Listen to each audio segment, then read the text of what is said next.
to another podcast by Soul Care Prayer. I'm Glenn Muir. Today we look at the very interesting question, what law should Christians obey? Is there a law? Jesus had commands to obey. The Old Testament has the Ten Commandments and other laws. Where do Christians fit into this? We feel we should be obedient, but not religious like other religions. Well, let's start with what Jesus had to say in his opening Sermon on the Mount. He said, "Do not think that I've come to abolish the law or the prophets.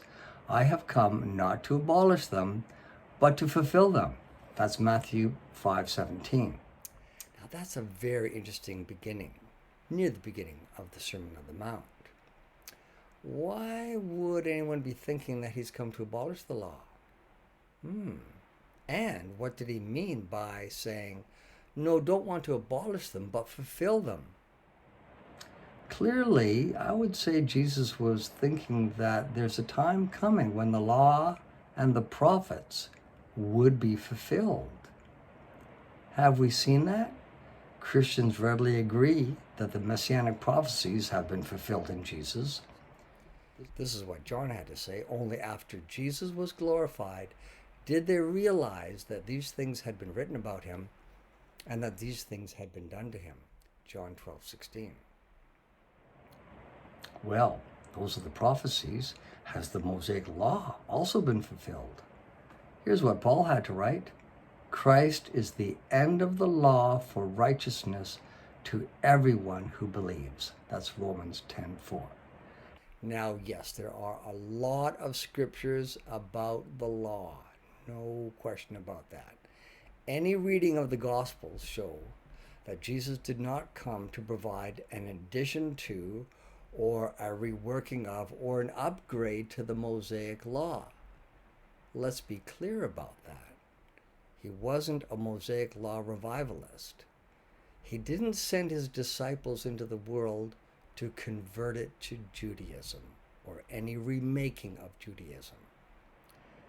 Here's what John also had to say. A time is coming and has now come when the true worshipers will worship the Father in the Spirit and in truth, for they're the kind of worshipers the Father seeks. That's John 4:23. And in that very same discourse with the woman at the well, he was explaining that worship will no longer be centered in Jerusalem in the temple. It's a completely different change in the way people approach God. That's what Jesus brought. That was his message. Paul explains why. The law didn't complete its intended purpose because of our sinful nature, which works against law keeping. He writes, "So I discovered that the very commandment that was meant to bring life actually brought death." That's Romans 7:10. But now, having died to what bound us, we have been released from the law so that we may serve in the new way of the Spirit and not in the old way of the written code. That's Romans 7:6. As stated earlier, the gospel of Jesus is that we can be transformed into a people who truly live in love, bearing the fruit of a godly character. Against such things there is no law, as it says in Galatians 5:23.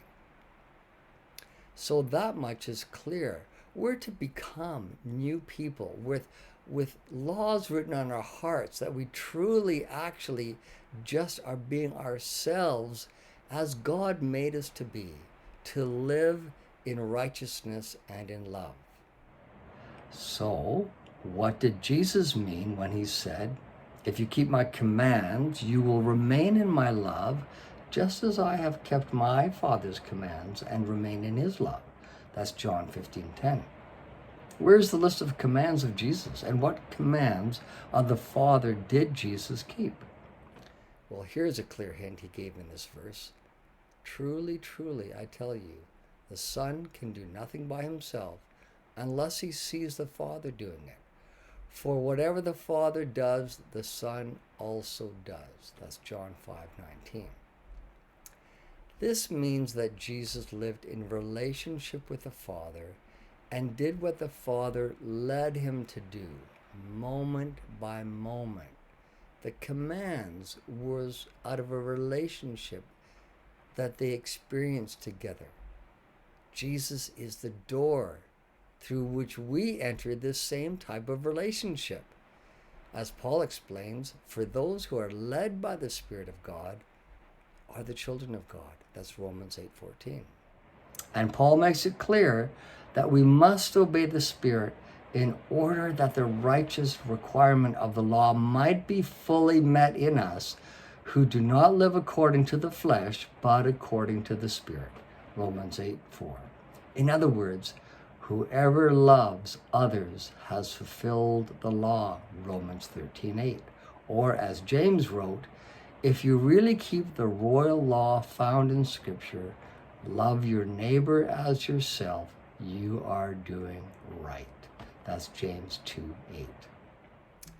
Thus, we can conclude that since we live by the Spirit, Galatians 5:25, we are led by the Spirit, which fulfills the law to love one another. And that's what Jesus meant when he said, a new command I give you, love one another. As I have loved you, so you must love one another. John 13:34. That's what Jesus said. That's how we abide in him. He had only one command, and we obey that command to love as we abide in the Father and the Son, just as Jesus remained in the Father. I hope that is clear and clears up sometimes a grave misunderstanding that people have. Remain in love. That is what you obey. It does remain for us to how to consistently obey the Spirit of truth, leading us into that results in a life that really truly fulfills this royal law of loving one another. That is the subject for our next podcast. Thanks for listening.